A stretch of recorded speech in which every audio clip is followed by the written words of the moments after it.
ಮಾಂಸಾಹಾರಿಗಳಿಗೆ ದೇವರು ಬೇಗ ಒಲಿತಾನೋ ಅಥವಾ ಸಸ್ಯಾಹಾರಿಗಳಿಗೆ ಒಲಿತಾನೋ? ಯಾಕಂದ್ರೆ ಇದು ನಮ್ಮ ಸಮಾಜದಲ್ಲಿ ಕೆಲವೊಂದಿಷ್ಟು ನಾನು ಒಂಚೂರು ಅಶ್ವಮೇಧ ಯಾಗ ಕೇಳಿದ್ದೆ ಹೌದು ಅಲ್ವಾ. ವೆಜಿಟೇರಿಯನ್ ಶುರುವಾಗಿದ್ದು ಆಚಾರ್ಯ ತ್ರಯರು ಬಂದ ಮೇಲೆ, ಹೌದು. ಅಲ್ಲಿ ತನಕ ತಕ್ಕ ಮಟ್ಟಿಗೆ ಕಮ್ಮಿ. ಸನಾತನವನ್ನ 6 ಭಾಗ ಮಾಡುವ: ಶೈವ ಸಿದ್ಧಾಂತ, ಶೈವಿಸಂ, ಶಾಕ್ತ, ವೈಷ್ಣವ, ಗಾಣಪತ್ಯ, ಸ್ಕಂದ, ಸೂರ್ಯ. ಈ 6 ಉಂಟು ಸನಾತನ ಧರ್ಮದಲ್ಲಿ. 6 ಉಪಾಸನೆ. ಸೂರ್ಯನನ್ನು ಉಪಾಸನೆ ಮಾಡಿದ ದೇಶ ಈಜಿಪ್ಟ್. ಹೌದು.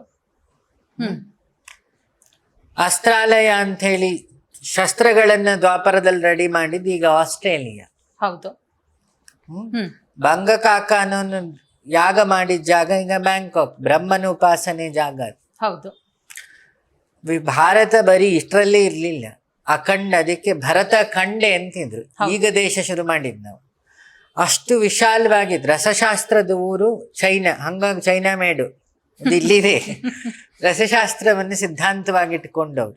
ಜಪಾನು ತಂತ್ರಜ್ಞಾನ. ಅದಕ್ಕೆ ತಂತ್ರಜ್ಞಾನ.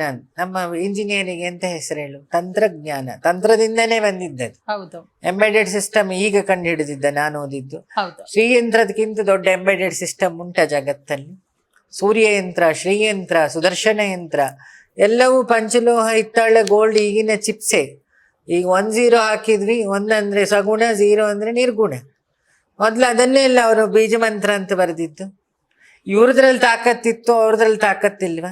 ದರ್ಬೆ ಅಂದ್ರೆ ಒಂದು ವೈರಿಂಗ್ ಸಿಸ್ಟಮೇ ಅದು. ನೋಡ್ಬೇಕಾರೆ ಯಾಗದಲ್ಲಿ ಇಟ್ಸ್ ಕನೆಕ್ಟಿಂಗ್. ಕಲಶಕ್ಕೆ ಕನೆಕ್ಟ್ ಮಾಡಿರ್ತಾರೆ ಯಾಗದಿಂದ. ಆ ಕಲಶದಿಂದ ದಾರ, 5 ದಾರ ಪಂಚಪ್ರಾಣಗಳನ್ನು ಆಕ್ಟಿವ್ ಮಾಡಿ ವಿಗ್ರಹಕ್ಕೆ ಕನೆಕ್ಟ್ ಮಾಡಿರ್ತಾರೆ. ಈಗದೆಲ್ಲ ಗೊತ್ತಿಲ್ಲ, ಬಿಟ್ಟಿದ್ದಾರೆ.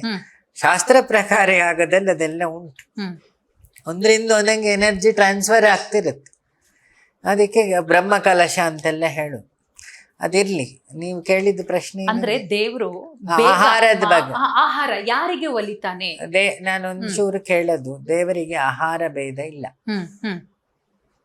ಸಾಧಕನಿಗೆ ಸಾತ್ವಿಕ, ತಾಮಸ, ರಾಜಸ ಇರೋದು. ಸ್ಟೂಡೆಂಟಿಗೆ ಯೂನಿಫಾರ್ಮ್ ಬಿಟ್ರೆ ದೇವರಿಗೆ ಎಂತ ಯೂನಿಫಾರ್ಮ್? ಸೂರ್ಯನ ಬೆಳಕಿನ ಕೆಳಗೆ ಚಿಕನ್ ಅಂಗಡಿ ಉಂಟು. ಹೌದು. ವೆಜ್ ತರಕಾರಿ ಅಂಗಡಿ ಉಂಟು. ಹೌದು. ವೆಜ್ ತಿನ್ನೋರು ಫ್ಲಾಟು ಇದೆ. ಹೌದು. ಕಬಾಬ್ ಹೊಡಿಯೋನು ಫ್ಲಾಟು ಇದೆ. ದೇವಸ್ಥಾನವೂ ಇದೆ. ಕೊನೆಗೆ ನಮ್ಮನ್ನೆಲ್ಲ ಸುಟ್ಟು ಯಮದೂತರು ಕಬಾಬ್ ಮಾಡೋ, ಗೀ ರೋಸ್ಟ್ ಮಾಡೋ ಸ್ಮಶಾನನೂ ಇದೆ. ಅಲ್ಲೆಲ್ಲ ಸೂರ್ಯನ ಬೆಳಕು. ವ್ಯತ್ಯಾಸವಾಗಿ ಏನಾರು ಉಂಟಾ? ಇಲ್ಲ. ಇಲ್ಲ. ಒಪ್ತಿ ಇದನ್ನ. ಬಂದೆ. ನೆಕ್ಸ್ಟ್, ನಾನ್ ವೆಜ್ ಅನ್ನು ಇದೇ ನೀರಲ್ಲೇ ತೊಳೆಯುವುದು, ಕಾವೇರಿ ನೀರಲ್ಲಿ. ವೆಜ್ ಅನ್ನು ಇದ್ರಲ್ಲೇ ತೊಳೆಯುವುದು. ಗಂಗೆಗೆ ಒಂದು ಕಡೆ ಅಲ್ಲೊಬ್ಬ ಹಳ್ಳಿಯವನು ಶಿಕಾರಿ ಮಾಡಿಬಿಟ್ಟು ಅಲ್ಲಿ ತೊಳಿತಿರ್ತಾನೆ. ಇನ್ನೊಬ್ಬ ವಾಶ್ರೂಮಿಗೆ ಹೋಗಿ ಅಲ್ಲಿ ಕ್ಲೀನ್ ಮಾಡಿಕೊಳ್ತಿರ್ತಾನೆ. ಇನ್ನೊಬ್ಬ ಸ್ನಾನ ಮಾಡ್ತಿರ್ತಾನೆ. ಇನ್ನೊಬ್ಬ ಗಂಗೆಗೆ ಪೂಜೆ ಮಾಡ್ತಿರ್ತಾನೆ. ಇನ್ನೊಬ್ಬ ಮೀನ್ ಹಿಡಿತಿರ್ತಾನೆ. ಇನ್ನೊಬ್ಬ ಅದೇ ಪಾರ್ಟಿ ಗಿರ್ಟಿ ಮಾಡ್ಕೊಂಡು ಈಗೆಲ್ಲ ಬಂದಿದೆಯಲ್ಲ ಬೋಟ್ ಹೌಸಸ್, ಅದ್ರ ಮೇಲೆ ಅವ ಇಸ್ಪೀಟ್ ಆಡ್ತಿರ್ತಾನೆ. ಈ ಕಡೆ ಗಂಗೆಗೊಬ್ಬ ಬೈತಾ ಇರ್ತಾನೆ, ಲವ್ ಫೇಲ್ಯೂರ್ ಆದವನು, ಹಾರ್ಲಾ ಬೇಡವಾ ಅಂತಲ್ಲಿ. ಅದು ಗಂಗೆ ತಟದಲ್ಲೇ ನಡೀತಿರುತ್ತೆ. ಇನ್ನೊಂದು ಕಡೆ ಗಂಗೆ ತೆಗೆದು ಕೃಷಿಯೂ ಆಗ್ತಿರುತ್ತೆ. ಗಂಗೆ ಏನಾರ ಭೇದ ಉಂಟಾ? ಇಲ್ಲ. ಅದೇ ರೀತಿ ದೇವರಿಗೂ ಭೇದ ಇಲ್ಲ. ಇಲ್ಲ. ಸತ್ಯ. ಹಸಿವಿಗಿಲ್ಲದ ಭೇದ, ಪ್ರಾಣಕ್ಕಿಲ್ಲದ ಭೇದ ದೇವರಿಗೆ ಹೇಗೆ ಬರ್ಲಿಕ್ಕೆ ಸಾಧ್ಯ? ನಂದೊಂದು ದೊಡ್ಡ ಪ್ರಶ್ನೆ ಇದು. ಆಯ್ತು, ವಾಲ್ಮೀಕಿ ವೆಜ್ ಅಂತ ರಾಮಾಯಣ ಬರೆದ್ರು. ಕುವೆಂಪು ವೆಜ್ ಅಂತ ಇಲ್ಲ. ಕುವೆಂಪು ನನ್ನ ಆಶ್ರಮ ಟ್ರಸ್ಟಿಗೆ ಹತ್ರದ ಫ್ಯಾಮಿಲಿ. ಪಕ್ಕ ನಾನ್ ವೆಜ್. ವೆಜ್ ತಿಂದಿದೇ ಕಮ್ಮಿ.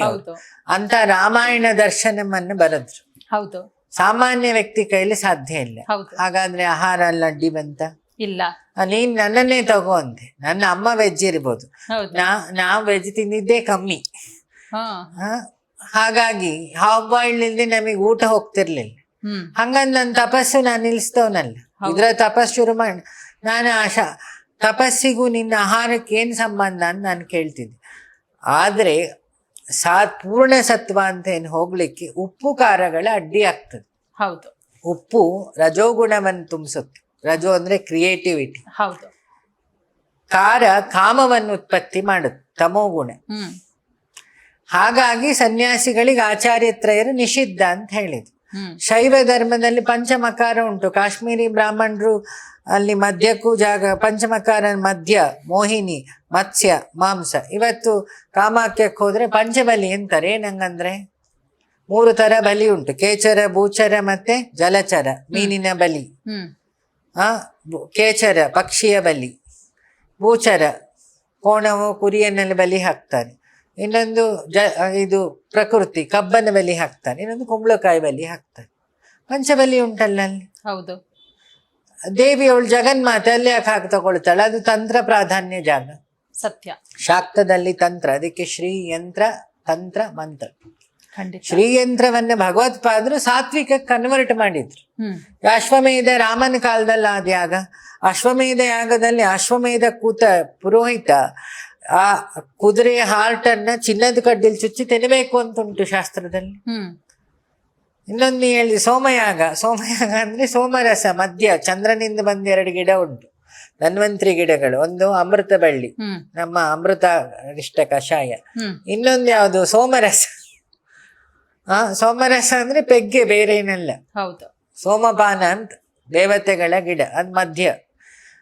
ಅದರಿಂದ ಮಾಡೋ ಯಾಗ ಅದು ಸೋಮಯಾಗ ಅಂತಾರೆ. ಅದಕ್ಕೆ ಅವರನ್ನ ಸೋಮಯಾಜಿಗಳು. ಸೋಮಪತ್ರೆಯಿಂದ ಯಾಗ ಮಾಡ್ತಾರೆ, ವರುಣ ಸೂಕ್ತದಿಂದ ದೇವತೆಗಳಿಗೆ ಮತ್ತೆ ಬರೆಸಿ ಮಳೆ ಬರ್ಸೋದು. ಹೌದು.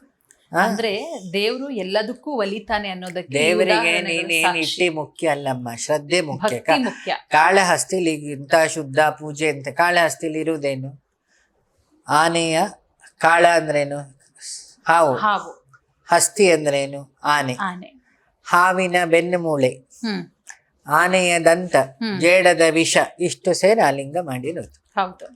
ನಮ್ ದೇಹದ ಬೆನ್ನು ಹೆಂಗಿದೆಯೋ ಅದು ಹಂಗೆ ಇದೆ. ಹೌದು. ಅದಕ್ಕೆ ಅದನ್ನು ವಾಯುಲಿಂಗ ಅಂತಾರೆ. ಹಾಗಾದ್ರೆ ಲಿಂಗ ನಾನ್ ವೆಜ್ ಆಯ್ತಲ್ಲ?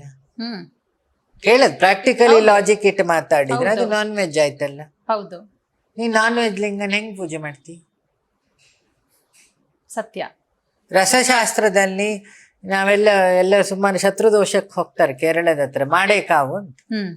ಅಲ್ಲಿ 250 ಪ್ರಾಣಿಜನ್ಯ, 250 ಸಸ್ಯಜನ್ಯ, ಅಂದ್ರೆ 2 ಎಕ್ಸ್ಟ್ರಾಕ್ಟ್ ಸೇರಿಸ್ಬಿಟ್ಟು ಶರ್ಕರ ಪಾಕ ಯಾರು ಮಾಡಿದ್ದು? ಮಹಾವತಾರ್ ಬಾಬಾಜಿ ಗುರುಗಳು, ಭೋಗರು, ಪರಶುರಾಮರು ಸೇರಿ ಆ ವಿಗ್ರಹ ಮಾಡಿದ್ದು. ಅವಳನ್ನ ಚಾಂಡಾಲ ಭೈರವಿ ಅಂತ ಅವಳ ಶಾಸ್ತ್ರದ ಹೆಸರು. ಅಲ್ಲಿರೋ ಶಿವ ಭೈರವ. ಅಲ್ಲಿ ನಾನ್ ವೆಜ್ಜೇ ಆಹಾರ ಮಧ್ಯಾಹ್ನ. ಅಲ್ಲಿ ವೀರಭದ್ರ ಇದ್ದಾನೆ, ಗಣಪತಿ ಇದ್ದಾನೆ, ಸಪ್ತಮಾತೃಕೆ ಇದ್ದಾನೆ. ನೀವು ಹಾಸನಾಂಬದಲ್ಲಿ ಹೆಸರು ಕಾಳು ನೆನೆಸಿದ್ದಿಡ್ತೀರಿ. ಹೌದು. ಅದೇ ದೇವಿಯೇ ಬ್ರಾಹ್ಮಿ, ಮಾಹೇಶ್ವರಿ, ವೈಷ್ಣವಿ. ಅಲ್ಲಿ ಅವಳಿಗೆ ಬೇರೆ ಇಡ್ತಾನೆ. ದೇವರ ಹಾಗಾದ್ರೆ ಶಾಪ ಕೊಡ್ಬೇಕಿತ್ತಲ್ಲ?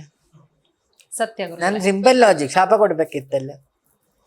ಯಾಕಂದ್ರೆ ತರ್ಕ ಮಾಡ್ಬೇಕಾದ್ರೆ ನಾನು ಹೇಳೋದು, ಈ ಎಲ್ಲ ಭಾರತದ ಒಂದು ರೌಂಡ್ ಎಲ್ಲ ಸುತ್ತಾಕೊಂಬಂದು ತರ್ಕ ಬದ್ಧವಾಗಿದೆಯಾ ನೋಡಿ ತರ್ಕಕ್ಕೆ ಇಳಿಬೇಕು. ಹಾಗಾದ್ರೆ ಬೇಡರ ಕಣ್ಣಪ್ಪ ಫ್ರೆಶ್ ಮಾಂಸ ಇಟ್ಟಿದ್ದು ಕಾಳಹಸ್ತಿಲಿ ಈಶ್ವರ ಯಾಕೆ ಹೊಲ್ದ? ಹೌದು. ಅವನು ಶ್ರದ್ಧೆ ಯಾವ ಮಟ್ಟಕ್ಕಿತ್ತು?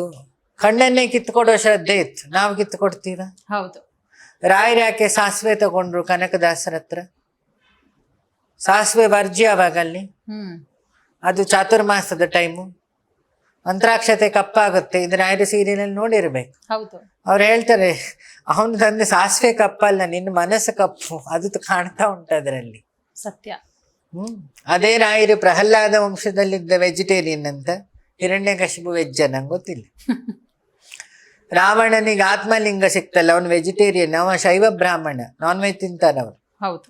ಶೈವಿಸಮ್ ಅಲ್ಲಿ ನಾನ್ ವೆಜ್ ಇತ್ತು, ಪಂಚಾಚಾರ್ಯರು ಬಂದ್ಮೇಲೆ ಅದು ಸ್ಟಾಪ್ ಆಯ್ತು. ಮೊದ್ಲೇ ಇತ್ತು ಶೈವ, ಕಾಶ್ಮೀರಿ ಬ್ರಾಹ್ಮಿನ್ಸ್ ಅವರು. ಕಾಳಿ ಬ್ರಾಹ್ಮಣರು ಅಂತ ಶ್ರೀಲಂಕಾದಲ್ಲಿ ಶಾಕ್ತ ಉಪಾಸನೆಗೆ ಹೇಳ್ತಾರೆ. ಹೌದು. ನಾವು ಸ್ವಲ್ಪ ಹಾಗಾದ್ರೆ ಬೌದ್ಧಿಸಮ್ ಅಲ್ಲಿ ಬುದ್ಧನೇ ವಿಷ್ಣು ಅವತಾರ ಅಂತ ಆದ್ರೆ ಬೌದ್ಧಿಸಮ್ ಅಲ್ಲಿ ಏನ್ ಹಾಕ್ತಾರೋ ಅವ್ರು ತಿನ್ಬೇಕು, ವಿಷ ಹಾಕಿದ್ರು ತಗೊಳ್ಬೇಕು ಭಿಕ್ಷಾ ಪಾತ್ರೆ. ಬುದ್ಧ ಕುಡ್ದಿದ್ನಲ್ಲ ಕೊನೆಗೆ ಪಾಯಸದಲ್ಲಿ ಅಂತ ತಮ್ಮ ವಿಷ ಹಾಕಿದ್ರು, ಮಹಾಭಿಕ್ಷೆ ಇದು. ಅವನೆಲ್ಲೂ ಆಮ್ರಪಾಲಿಯನ್ನು ವೇಶ್ಯೆ ಕೊಟ್ಟು ಭಿಕ್ಷೆಯನ್ನು ತಗೊಂಡ, ತಾಯಿ ಕೊಟ್ಟು ಭಿಕ್ಷೆಯನ್ನು ಒಂದೇ ದೃಷ್ಟಿಯಲ್ಲಿ ನೋಡಿದ. ಕೊನೆಗೆ ತನ್ನ ತಮ್ಮ ವಿಷ ಹಾಕಿದಾಗಲೂ ಬುದ್ಧ ಸಮಾನ ಭಾವದಲ್ತು. ಅದಕ್ಕೆ ಬುದ್ಧ ಬಿದ್ದ ಎದ್ದ. ಬುದ್ಧಿಯಿಂದ ಬೆಳಗುದು. ನಾಲೆಡ್ಜ್ ಈಸ್ ಇಂಪಾರ್ಟೆಂಟ್ ಹೌದು ಅಲ್ವಾ?